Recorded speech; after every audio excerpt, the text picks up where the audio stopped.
Gold और silver में कितनी तेजी आई है ये आपको बताने की जरूरत नहीं है। आप भी रोजाना इनके दाम देखते होंगे, रोजाना खबरें सुनते होंगे कि किस तरीके से गोल्ड और सिल्वर रोजाना नए हाई बनाते हुए नजर आ रहे हैं। लेकिन आज हम कीमतों से ज्यादा आपको कुछ इंटरेस्टिंग फैक्ट्स यहां पर बताने वाले हैं कि अगर आज आपके पास 1 किलो सोना है तो उसके बदले में आप क्या लग्जरी खरीद सकते हैं, कौन सी लग्जरी कार आप आज 1 किलो सोने के बदले में खरीद सकते हैं। और इसी तरीके से आपको 1990 से लेके अब तक का एक कंपैरिजन करके बताने वाले हैं कि अगर 1990 में यानी कि 1990 में आपके पास 1 किलो सोना होता तब आप उससे क्या खरीद सकते थे, कौन सी गाड़ी खरीद सकते थे, और आज अगर आपके पास 1 किलो सोना है तो उसके बदले में आप कौन सी लग्जरी गाड़ी अफोर्ड कर सकते हैं। और साथ ये भी बताएंगे कि आने वाले 5 साल बाद यानी कि 2030 तक अगर आपके पास 1 किलो सोना होता है 2030 में, तब आप कौन सी लग्जरी कार खरीद सकते हैं। और इसी के साथ एक आइडिया आपको ये भी देंगे कि अगर आप 2040 तक यानी कि 2040 तक 1 किलो सोना अपने पास रखते हैं तो उसके बदले में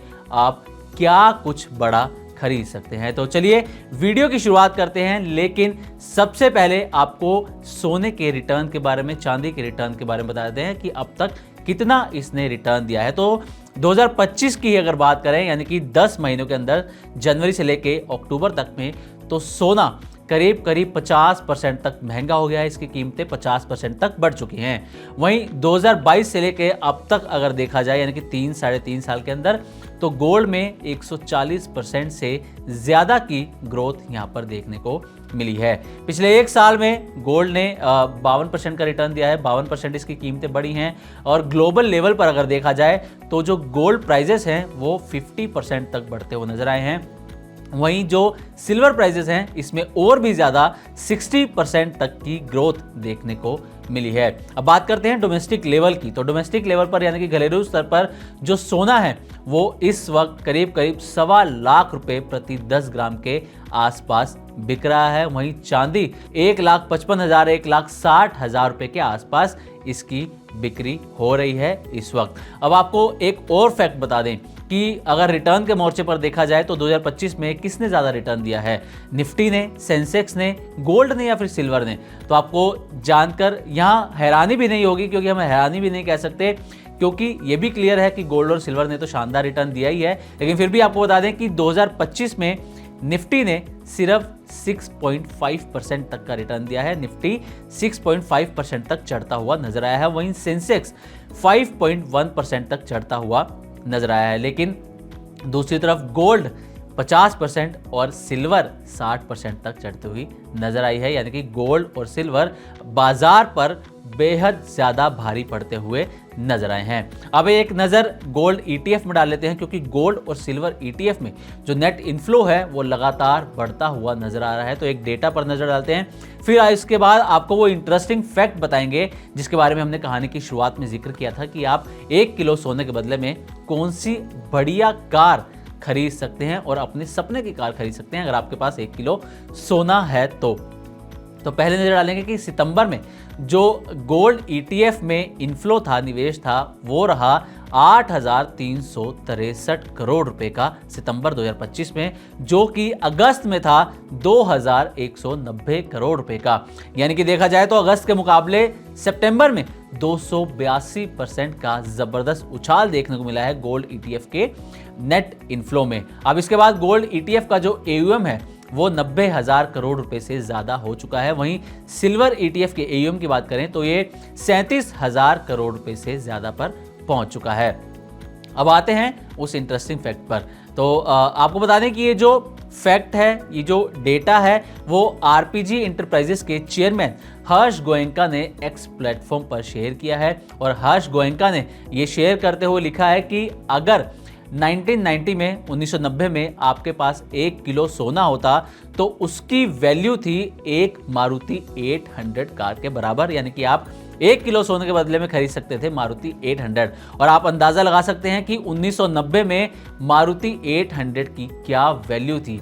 कहा जाता है कि जब 1990 में अगर किसी के पास मारुति 800 थी तो उस वक्त उसे एक राजा की तरह देखा जाता था, राजा माना जाता था, क्योंकि उस वक्त 800 एक लग्जरी कार मानी जाती थी, क्योंकि कारें भी बेहद कम थी, गिनी चुनी थी और कुछ गिने चुने लोगों के पास ही थी। आज की तरह हर किसी के पास गाड़ियां नहीं थी, टू व्हीलर्स नहीं थे। तो इस तरीके से 1990 में जो 1 किलो सोना था वो मारुति 800 के बराबर था। अब आते हैं 10 साल बाद, यानी कि 2000, सन 2000 में जो 1 किलो सोने की कीमत थी वो एक मारुति एस्टीम कार के बराबर थी।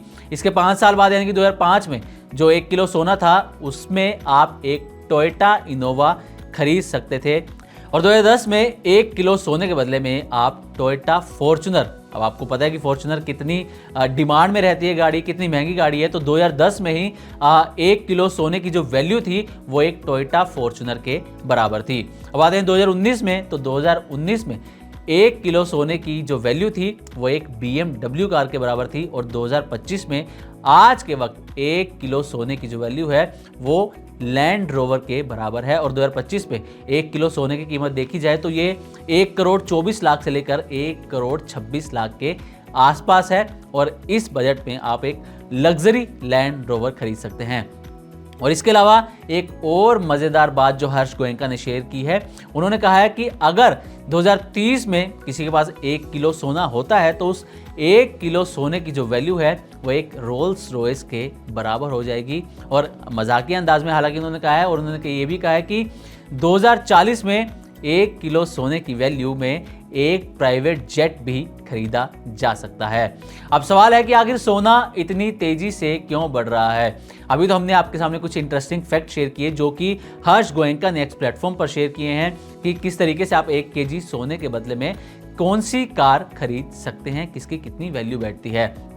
अब सवाल कि सोना इतनी तेजी से क्यों बढ़ रहा है, तो इसके कुछ प्रमुख कारण है। पहला कारण तो है इकोनॉमिक अनसर्टेनिटी। दरअसल वैश्विक तनाव, डॉलर की कमजोरी, इन्फ्लेशन, ऐसे समय में लोग जो है गोल्ड को सेफ हेवन मानते हैं और गोल्ड में लोग सबसे ज़्यादा इन्वेस्ट करना पसंद करते हैं, जिसकी वजह से गोल्ड की डिमांड बढ़ रही है और गोल्ड की कीमतें भी लगातार बढ़ती हुई यहाँ पर नजर आ रही हैं। एक और जो बड़ा कारण है वो ये कि जो सेंट्रल बैंक्स हैं वो लगातार सोना खरीद रहे हैं और अपने जो उनके भंडार हैं उसमें सोने की जो संख्या है, गोल्ड की जो मात्रा है उसको लगातार बढ़ा रहे हैं, जिसकी वजह से गोल्ड के प्राइजेस बढ़ते हुए नजर आ रहे हैं। ETF और इंस्टीट्यूशनल इन्वेस्टर, इसको जान लीजिए, दरअसल बड़े पैमाने पर जो फंड हाउसेज हैं, इंस्टीट्यूशनल इन्वेस्टर हैं, वो सोने में पैसा डाल रहे हैं, सोने में निवेश कर रहे हैं, और रिटेल इन्वेस्टर भी अब गोल्ड ETF, सिल्वर ETF में जमकर पैसा लगा रहे हैं। फिजिकल गोल्ड की बजाय डिजिटल गोल्ड कह लें या फिर ETF कह लें, इसमें अच्छा खासा निवेश आता हुआ नजर आ रहा है। डाइवर्सिफिकेशन भी यहाँ पर एक चीज़ है। दरअसल फॉरेन करेंसी, शेयर आदि के बदले लोग जो गोल्ड को, जैसे कि हमने आपको बताया, सेफ हेवन मानकर चलते हैं, और इन सभी कारणों ने मिलकर जो है सोने की कीमतों को नई ऊंचाइयों पर पहुंचा दिया है, क्योंकि इसकी डिमांड भी उतनी तेजी से बढ़ती हुई नजर आ रही है। तो कुल मिलाकर देखा जाए तो इस पूरी कहानी से पता चलता है कि किस तरीके से सोना आम आदमी की पहुंच से बाहर होता जा रहा है। समय के साथ सोना ना सिर्फ कीमत में बढ़ा है बल्कि इसमें लोगों का भरोसा भी बढ़ता हुआ नजर आया है। हालांकि इस वक्त कई एक्सपर्ट्स ये भी सलाह दे रहे हैं कि मौजूदा समय में गोल्ड और सिल्वर की खरीदारी से बचना चाहिए, क्योंकि इनमें एक तरीके का बबल बनता हुआ नजर आ रहा है और जल्द ही इसके दाम गिर भी सकते हैं। हालांकि दूसरी तरफ अब भी कई एक्सपर्ट ऐसे हैं जो गोल्ड में दाव लगाने की बात कर रहे हैं। हालांकि ये डिसीजन पूरी तरह से आपका है कि आपको गोल्ड में अभी पैसा लगाना है या नहीं, लेकिन हाँ, आपको एक सलाह ज़रूर रहेगी कि गोल्ड या सिल्वर में पैसा लगाने से पहले आप उसके प्रोज एंड कॉन्स, इस वक्त जो माहौल है उसके हिसाब से ज़रूर पढ़ें और उसके बाद ही सोच समझ कर ये फैसला लें कि इस वक्त गोल्ड और सिल्वर में निवेश करना ठीक रहेगा आपके लिए या फिर नहीं। तो उम्मीद करते हैं कि हमारी तरफ से दी गई जानकारी आपको अच्छी लगी होगी। इसी तरह की और भी वीडियोज़ के लिए देखते रहें मनी 9 और सब्सक्राइब करें हमारा YouTube चैनल।